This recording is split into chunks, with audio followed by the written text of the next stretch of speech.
So, hi, my friends. We are going into the next video of our class, and so we are now dealing with Western Asia, right? So this is the context in which Islam grows, and I want to tell you a little bit about this context, about the history of this context.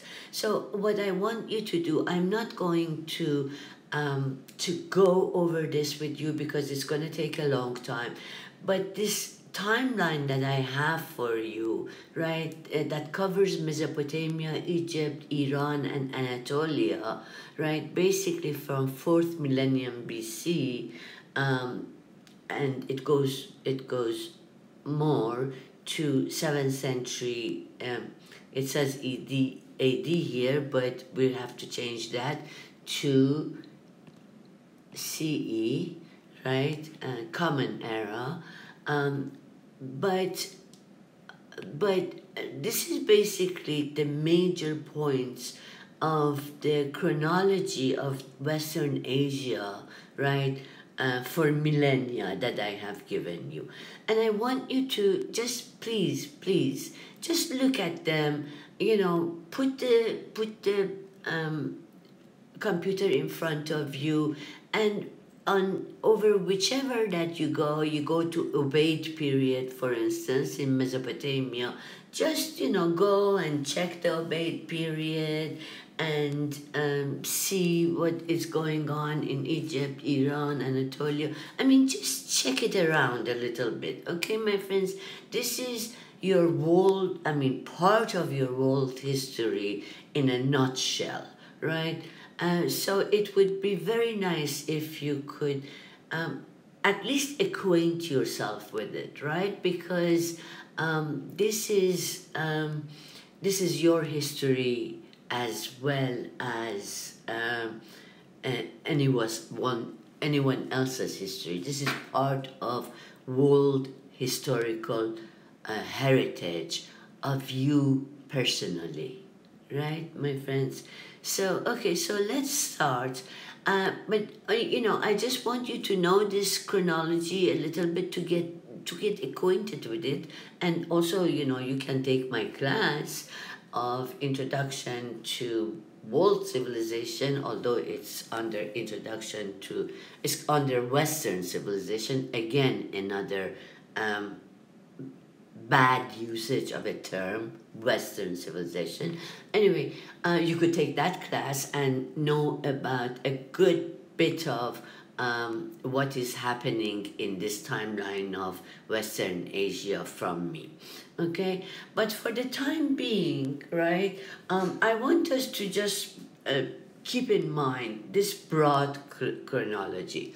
So the world of Western Asia that we talked about, as you remember, if you remember in your mind's eye, the maps that I had put up for you which included Western Asia, right? In this Western Asia, until the coming of the Turks, right, we are basically dealing with 4 population groups, right?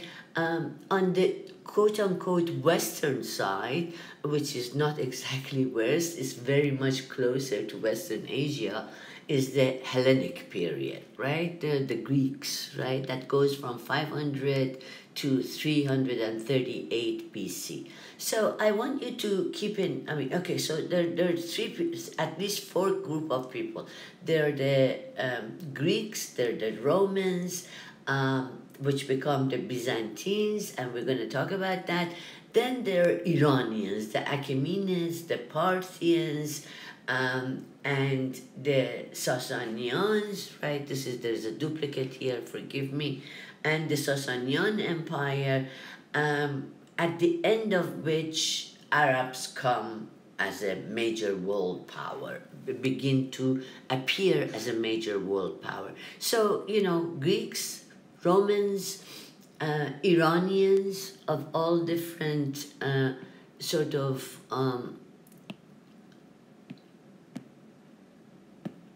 sort of all different dynasties, right? There are two eyes of the world from the period, say from 500 BCE to 500 to uh, through through um, through 600 CE, right? 600 CE.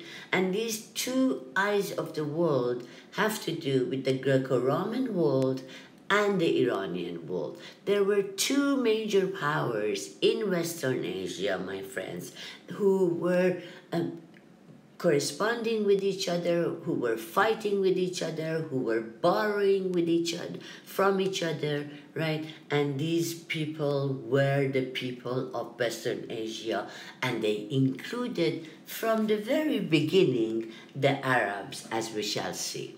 Right? So this is how we're going, the Hellenic period, the Roman period, the Hellenic period, the Greek period, then it's the Hellenistic period, right? After Alexander, here comes Alexander. At the end of this period comes 300s, basically, circa 300s BCE comes Alexander, right? 331 to be exact. And after that is not the Hellenic, it's not the Greek period anymore, but it's the Hellenistic period, which means basically it's an exaggerated of what is termed, what is Hellenistic is a combination of the Greek sort of culture and the native cultures of the regions in which the Greeks went into, right? The Hellenistic period. Anyway, and then we have the Roman Empire, and then the sort of the breakup of the Roman Empire, and then we get to Byzantine Empire, but the Byzantine Empire is most appropriately called East Roman Empire, and we're going to see this. Okay, so this is the general chronology. I want you to learn it, I want you to know it, and I want you to know that this is the context of Western Asian history. Basically 500, basically a millennium, right, of very sophisticated cultural traditions, including the people that I talked about. So what we're going to start, actually, we're going to have a Western bias, right, and start with in the West, right. The Greeks and Hellenistic period come here, right?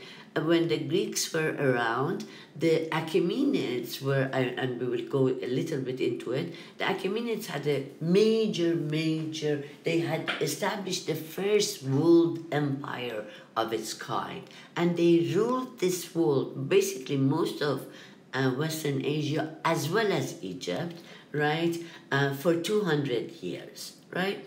So the Alexander comes and he with his army, and he defeats the Achaemenid Empire, and his sort of his ambition is to recreate the Achaemenid Empire for the Greeks.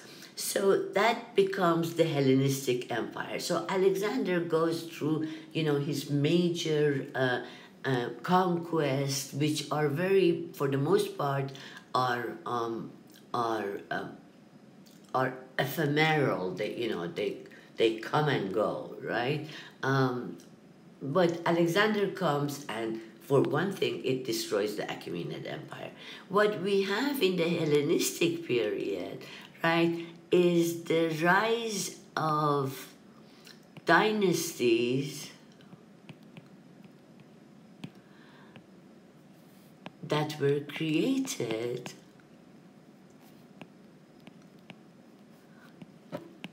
after the fall of Alexander's empire. So if you want to be curious, and I urge you to be curious, I want you to go and look at Hellenistic empires, and first look at Alexander's sort of conquest, and then look at the Hellenistic period. So when the Hellenistic period came and was basically was on the scene, gradually the Parthians rise from the east. Now, when I go on the maps, you will see all of this, right? And the Parthian period, right, also corresponds to the Romans, right, to the Roman Empire.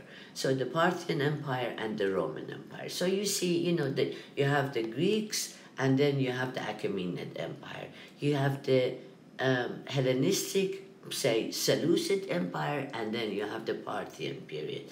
You have the Roman Empire, you have the Parthian Empire. And then you have the Eastern Roman Empire, and you have the Sasanian Empire.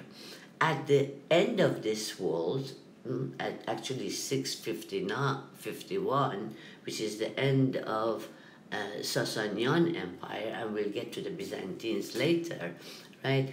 At the end of this period, you have the rise of the Arabs as one of the primary powers, right, in Western Asia. So, well, you know, you must know the chronology of Rome, of course. Rome is supposed to have started with 7 kings, right? And this is already 700 BCE. 7 kings that, you know, rule for two centuries in Rome, and then you have the Roman Republic, which is when the Romans actually created their empire. So they call it a Roman Republic, but it's actually when the empire was growing and reaching its basically not all of not the greatest extent, but as big as it could but by that time. And then you have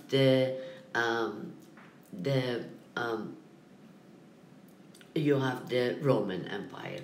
But I just want you to know, and we're going to get to it a little bit more, that the rise of Rome, you see this, it's like a boot, right? Italy is like a boot, and it is kicking this basically island, Sicily, right? But Rome came to have its empire, came to establish an empire because it saw an empire next door, right? And what was this empire next door? This was the Phoenician Empire. The Phoenicians were people who came from this part of the world, from Lebanon, Syria, Israel, and this part of the world. And they went, and as you can see, this is their territories, yeah? They became the major sort of naval, they created the most important naval empire of the time, right? And again, they are sort of contemporaneous, right, with the Parthian Empire, because you see that this Phoenician Empire, and it's spelled like that, Phoenicia, and then Phoenician, right? And Phoenicia, as I said, is here, right? So, and they go all over this world, and by the time the Romans, these 7 kings and all of that, go out of the picture, and the Republic begins, right? Next to the Roman Republic at the foot of the this Italy that's kicking Sicily. Next door is the Phoenician Empire. And one after the other, the Romans begin to be able to take over the Phoenician Empire. So it is because the Phoenicians are already in these parts of the world, and these parts of the world are very rich parts of the world. And the Phoenicians, for instance, have already established a very important city in North Africa, which is called Carthage, right?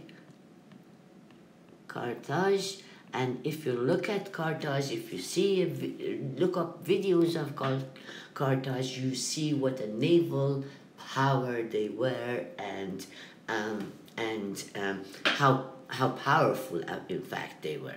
So okay, so by the time it's during the Roman Republic that actually the Roman Empire is established, and once it comes to the empirical period, what happens is that they take over more of Syria, even the Romans, right, and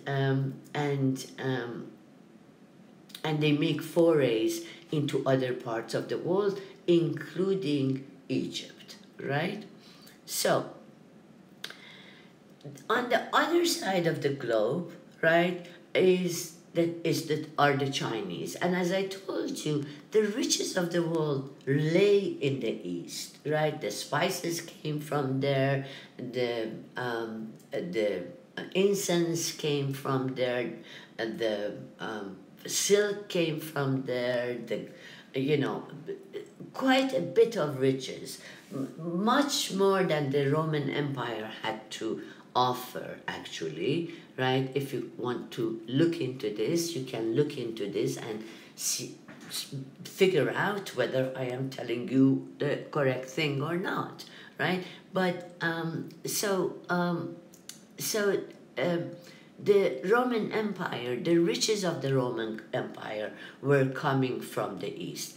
And the Romans had heard of China, right? But they had no relationship with the Chinese Empire, no direct relationship with the Chinese Empire, right? It basically throughout the throughout the period of Han Dynasty, meaning from 200 BCE, and of course my friend, 200 BCE to 200 CE, which is 4 centuries, right? They basically didn't have direct contact with the Chinese. Now, if you look at a textbook of the world history, world history, you will see that they talk about China and they talk about Rome, but they do not talk about one of the important empires in between, and that is the Parthian Empire, my friends, right? So the Parthian Empire, which is almost, right, contemporaneous with this part of the Roman Empire, and almost contemporaneous with the Chinese Empire, right? So, in the Iranian world, right, after the Achaemenids, right, which actually, I show you a map of Achaemenids, as we're going to come to it, right? After the Achaemenids, the Parthians, right, are smack in the middle of these two worlds. And the Parthians do not allow the Romans to go to the Chinese directly, right, with all kinds of excuses, because mostly these waters are under their control, right? And they say, you cannot go to China. It's very far, it's distant lands, right? Whereas they themselves had already established the Silk Route from the Han Dynasty to the Parthian Dynasty. So the Parthians and the Chinese were in direct relationship, and the Romans wanted to get into the middle of this, but they couldn't, right? So that brings us to 200 BCE and to 200 CE, right? So you see, this is the Han Dynasty. It's in China, right? And it's in the it's you see the Yellow Sea, the East China Sea, South China Sea, right?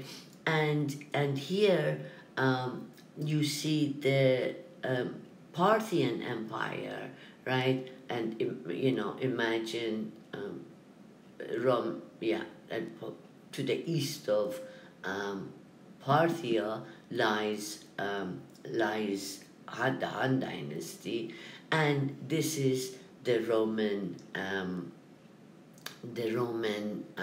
sort of empire by then, right? They have gone into Egypt and they have conquered the Sinai and the good portion of Syria by then, the Romans, right? Okay, what the Chinese and the Parthians established meanwhile is, of course, the Silk Road, right? The two of them, these two empires, are the ones who established actually the Silk Road. And if you can see, right, the Silk Road comes from the eastern borders of China and follows, you see this orange line, right? Here it goes either down or up, and then here it goes to Central Asia, and then it goes through northern Persia, right? Northern Persia, and finally it gets to the major markets of the West, right? The silk, right? Of Constantinople and Egypt and the Romans and Western Romans and whatnot. Yes? Okay, my friends. So, by the way, one of the things that I wanted to tell you, and maybe I can find a better map for that, but when we get to it, I will also reiterate it again. One of the important things about Western Asia, my friends, is that it includes, right? It includes major waterways of the world, right? It connects the continents together, right? So this is Western Asia, right? It connects all of Asia, right, to, so to speak, with the West. It connects all of Asia to Africa, North Africa especially, but from North Africa to Inner Africa and to East Africa as well, right? So these are the, as you can see, these are the, okay, these are the main, the orange one is the main Silk Road. The red ones are the connectors to the Silk Road, and I want you to notice this, that if this is Persia and this is the Gulf of Persian Gulf, right? You see that there is another way to connect to the sea route,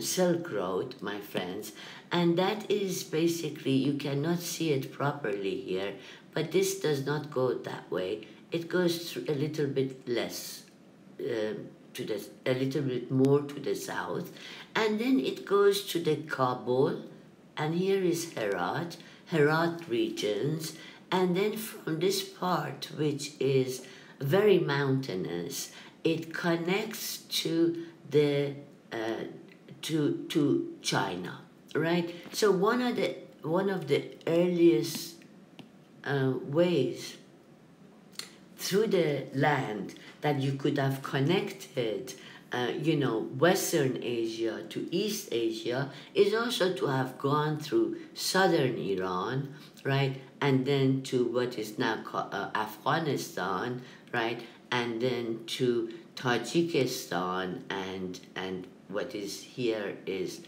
Turkmenistan, another region, modern region, right? Until you get to this, until they get to this major desert here, to the north of India and where basically Mongolia is, right? So this is the sea routes, and you can see the sea routes. The sea routes go through all the major straits that I told you about, yeah? The Strait of Malacca, the Strait of Hormuz, the Gulf of Aden, right? Here through Dardanelles and Bosphorus, through Egypt and Red Sea, right? Through the Caspian Sea and through the Black Sea, and of course through the steppes, right? To the north of all of this. This area that we talk about, this area is all steppe land, right? Steppe land where nomadic populations are coming from there and basically putting pressure, right, on the settled population of Western Asia. That does not mean that these nomads were not also urban and also settled where they in fact were at certain times in the history of this region, of this period, right? They had cities, especially here, right? They had a major cultural dimension to them as well, right? When we talk about nomads, we don't mean uncultured, uncouth people, right, my friends? Yeah. Okay. So this is the Silk Road, and the Parthians and the Han Dynasty established this Silk Road, and the Romans wanted to be part of it, but they could not. They had to be an indirect, right, sort of partner in these transactions of major transactions that are going to bring a lot of riches, right, to the West as well as Western Asia, right, to this part of the world. And the wars that take place, right, between the Romans and the Parthians, and we will go into that further, are the which basically start from 100 CE onwards, right? Is the wars that continue for basically 6 centuries until the end of these civilizations that we're talking about. Okay, so these, we talked about the 7 kings of Rome, right? And here we're talking about the Carthaginian Empire, right? And the Roman Republic, right? At 264 BCE, right? And you see, this is all Carthaginian, right? And it all becomes, right, Roman through what? Through two series, excuse me, of wars, the Phoenician Wars,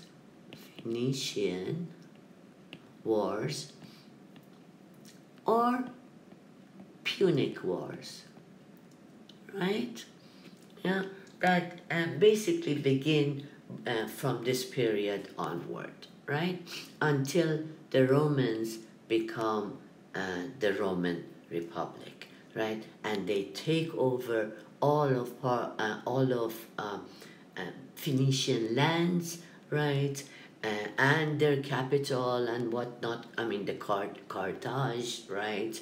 And all the wealth that these guys have at their disposal. Although the Phoenicians continue to be a part of this world in the later periods, but the Romans have gotten the upper hand, so to speak, and the Phoenicians have lost power, right?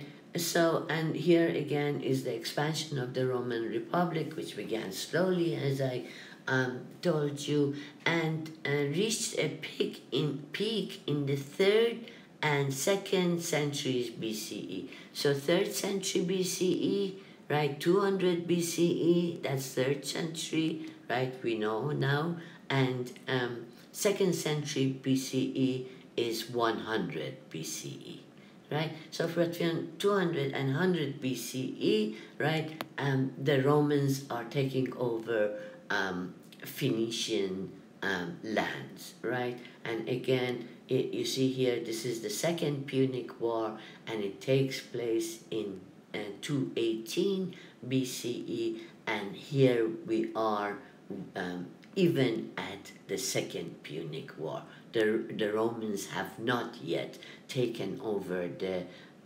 Phoenician world, right? What was the commercial network of these Phoenicians, right? It started from Eastern Mediterranean, what is now Syria, actually, right? And Babylon, Sidon, and Tyre, right? Tyre. And it goes to Crete, Cyprus and Crete in the north, right here. And then it basically circles all of Mediterranean coast of North Africa, right? Until it gets to Spain, Iberia, right? And this is Morocco, right? And actually conquers these as well. And here is Carthage, right? So, okay, my friends, this also needs to be changed, please. This is 200 BCE, right? Of course. All right, this is again Carthage and Rome. I like Carthage and Rome very much, it seems. Okay, so what I want you to keep in mind, my friends, is that by 31 BCE, by 100 BCE, this is Roman Empire, right? Taking over the Carthaginian Empire, right? But what happens to Rome, right, is that around 399 BC, basically, Rome is divided into two sections.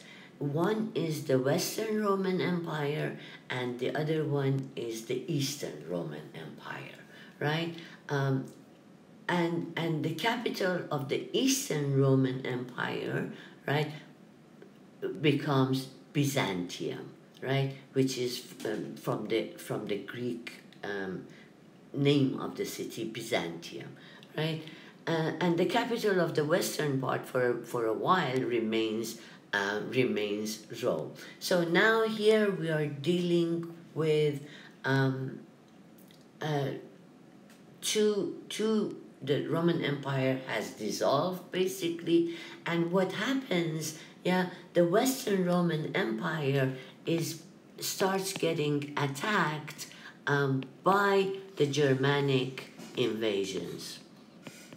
Germanic invasions, right, by the 300, and it cannot withstand it, right, and it becomes sort of Germanified, if you will, right, in a sense, right?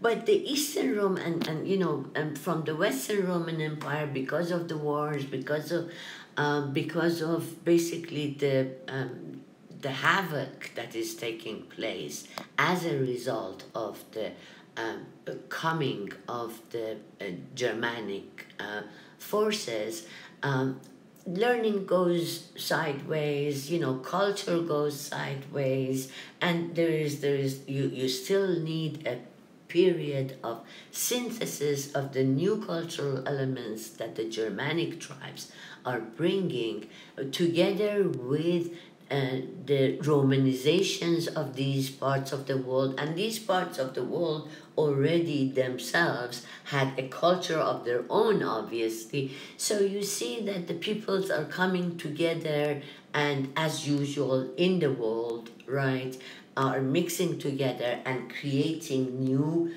societies and new phenomena, as it happens to this day, right? Okay, so so circa 400, basically, the empire is divided, right?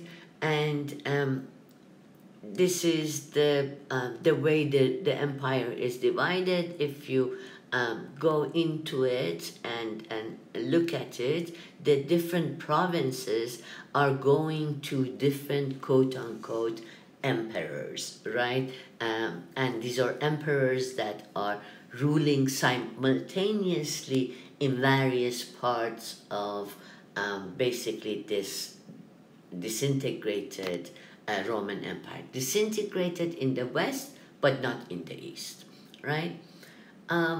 So meanwhile, we are in circa 200, 300, right? Meanwhile, we are told that circa 1 to 5, 1 to 5th year of the current era, right? Somewhere around there, right? Jesus is born, right? Jesus is born where? In Nazareth, right? In this area to the north of Jerusalem, in Nazareth, right? Jesus appears, right? But it is not as if, Jesus appears in the first century, the early first century, and all the Roman Empire and quote-unquote Western Empire becomes Christianized. No, there is no such a thing, right? It takes 300 years, right, for Christianity to develop at the same time that is spreading, right? And this is the rise and spread of Christianity, right, basically through the Roman world, right? But, as late as 600 CE, right, we have pagan populations all over this world, right? All over this world, we still have pagan populations, and it's not as if the whole world has turned Christians, right? Christian. You have native religions and whatnot in the rest of this world, right? Okay, so so Christianity spreads, right? The empire is divided. Christianity spreads already from the first to the basically 5th century. But what happens in the middle, right? And this is the Roman frontiers that we will talk about. In the middle, I should have sort of put them one way or the other.